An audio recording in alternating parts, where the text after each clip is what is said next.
بسم اللہ الرحمن الرحیم۔ آج کا عنوان ہے قیامت کی نشانیوں کے بارے میں رسول کریم صلی اللہ علیہ وسلم کا ایک عظیم و شان خطبہ۔ اللہ تعالیٰ قرآن میں سورہ حج میں فرماتے ہیں، اے لوگو اپنے پیدا کرنے والے پروردگار سے ڈرو، بے شک قیامت کا زلزلہ بہت ہی سخت ہوگا۔ جس دن تم دیکھو گے کہ ہر دودھ پلانے والی عورت اپنے دودھ پیتے بچے کو بھول جائے گی، بلکہ ہر حمل والی عورت اپنا حمل گرا دے گی، اور تم لوگوں کو دیکھو گے کہ وہ نشیباز کی طرح مدوس ہو رہے ہوں گے، حالانکہ وہ مدوس نہیں ہوں گے، لیکن اللہ کا عذاب جو قیامت کی شکل میں ظاہر ہوگا وہ بہت ہی سخت ہوگا۔ قیامت اس دن کا نام ہے جس دن یہ ساری دنیا فنا ہو کر ایک دوسرا عالم برپا ہوگا، جس میں سارے انسان جو آدم علیہ السلام سے لے کر قیامت تک پیدا ہو کر مر چکے ہیں وہ زندہ کر کے اللہ تعالیٰ کے سامنے حاضر کیے جائیں گے، اور اس سے زندگی بھر کے کاموں کا حساب لیا جائے گا۔ جس کی نیکیاں زیادہ ہوگی وہ جنت میں داخل ہوگا، اور جس کی برائیاں زیادہ ہوگی وہ دوزخ میں داخل ہوگا۔ قیامت قائم ہونے کا عقیدہ برحق ہے، جس کے متعلق قرآن مجید میں بہت سی آیات میں اللہ پاک نے بڑے ہی زوردار لفظوں میں خبر دی ہے، بلکہ کئی آیتوں میں قسم کھا کر اللہ نے فرمایا کہ قیامت کا قائم ہونا بالکل حق ہے اور سچ ہے، مگر اس کا وقت، تاریخ، سال کسی کو نہیں معلوم۔ اتنا ضرور ہے کہ قیامت جمعے کے دن قائم ہوگی، اور اس کا قائم ہونے سے پہلے بہت سی نشانیاں ہیں جو آنکھوں کے سامنے آئے گی۔ انہی نشانیوں کے بارے میں نبی کریم صلی اللہ علیہ وسلم کا ایک عظیم الشان خطبہ آج آپ کو سنانے جا رہا ہوں۔ اس خطبے مبارک کو غور سے سنو اور دیکھو کہ جو نشانیاں اللہ کے رسول نے فرمائی ہے وہ کس کس طرح سے آج ظاہر ہو رہی ہے، جس سے اندازہ ہو سکے گا کہ اب قیامت کا قائم ہونا قریب ہی ہے۔ پھر اللہ تعالیٰ ہی بہتر جانتا ہے کہ وہ کب قائم ہوگی۔ آخری حج میں نبی کریم صلی اللہ علیہ وسلم کعبہ شریف کے دروازے کا کنڈا پکڑ کر کھڑے ہو گئے اور یہ خطبہ فرمایا، لوگو کیا میں تمہیں قیامت کی علامت، اس کی نشانیاں اور سطح نہ بتلاؤں؟ اس پر حضرت سلمان فارسی رضی اللہ تعالیٰ عنہ نے عرض کیا کہ ہمارے ماں باپ آپ پر قربان ہو، ضرور بتلائیے یا رسول اللہ۔ آپ صلی اللہ علیہ وسلم نے فرمایا، سنو، جب نمازوں کو برباد کرنا، خواہش کی طرف جھکنا، مالداروں کی عزت ان کے مال کی وجہ سے کرنا۔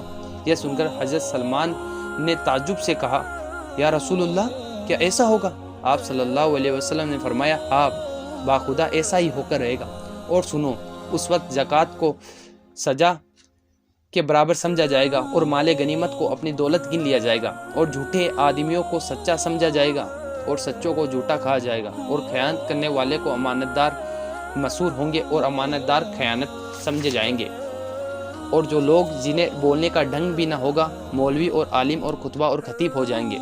حق کے 10 حصوں میں سے 9 کا انکار ہونے لگے گا، اسلام کا صرف نام ہی رہ جائے گا، قرآن کے صرف حروف ہی رہ جائیں گے، قرآن کو سونے سے منڈا جائے گا، موٹاپا مردوں میں بڑھ جائے گا، غلام سے مشورے ہونے لگیں گے، ممبروں پر کم عمر کے لوگ خطبے کہیں گے، کام کی بات عورتوں کے ہاتھ میں ہوگی، مسجدیں خوب بناؤ سنگار سے خوبصورت کی جائے گی، جیسے گرجے اور خانقاہ میناریں بہت بلند کی جائے گی، نمازیوں کی سفید تو زیادہ ہوگی لیکن دل و زبان اور خیالات بالکل الگ الگ ہوں گے۔ حضرت سلمان فارسی نے پھر تعجب سے پوچھا، یا رسول اللہ کیا ایسا ہی ہوگا؟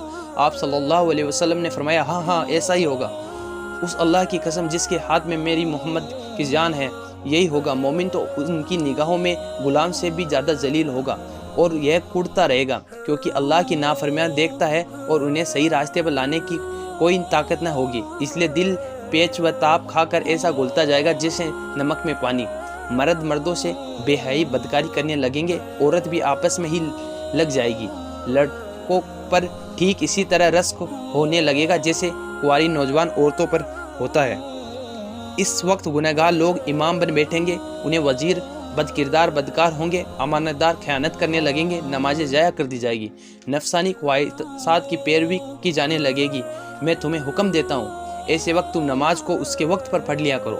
اس وقت پورب و پشچم سے لوگ آئیں گے جن کے جسم تو انسانی ہوں گے لیکن ان کے دل شیطانی ہوں گے، نہ چھوٹوں پر رحم کریں گے نہ بڑوں کی عزت کریں گے۔ اس وقت حج تو ہوگا لیکن بادشاہوں کا حج گھومنے کے لیے ہوگا، مالداروں کا حج تجارتی فائدے کی خاطر ہوگا، اور مسکینوں کا حج سوال کرنے اور مانگنے کھانے کی خاطر، اور قاریوں کا حج ریاکاری اور دکھاونے کے طور پر ہوگا۔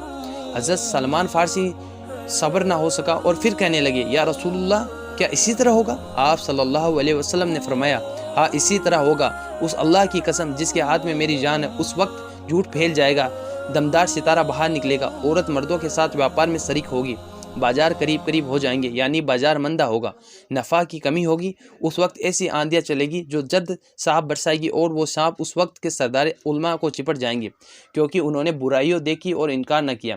حضرت سلمان فارسی نے کہا، یا رسول اللہ، کیا یہی ہوگا؟ آپ صلی اللہ علیہ وسلم نے فرمایا، ہاں، یہ سب قیامت کے قریب واقع ہوگا۔ اس اللہ کی قسم جسے مجھے حق کے ساتھ نبی بنا کر بھیجا، ایسا ہی ہوگا۔ قیامت قائم ہونے سے پہلے دنیا کے جو حالات ہونے والے ہیں، اس خطبہ مبارک میں ان کا پورا نقشہ موجود ہے۔ جس قدر نشانیاں آپ نے بتلائی، ان میں سے کوئی ایسی ہے جو آج کل ظاہر نہ ہو رہی ہو؟ ایک لفظ جو حضور صلی اللہ علیہ وسلم نے فرمایا آج بالکل صحیح ثابت ہو رہا ہے۔ اللہ پاک سے دعا ہے کہ وہ دنیا سے ہر مسلمان کو توحید و سنت اور نیک کاموں پر خاتمہ نصیب فرمائے۔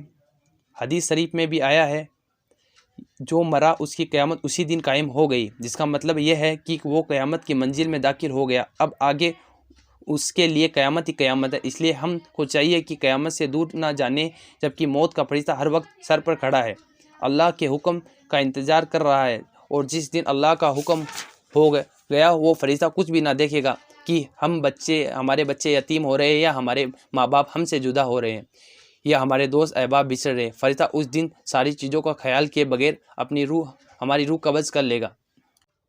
بس اے دوستو، اللہ سے ڈرو اور گناہ کی توبہ کرتے رہو۔ اللہ تعالی ہمیں کہنے سننے سے زیادہ عمل کی توفیق عطا فرمائے۔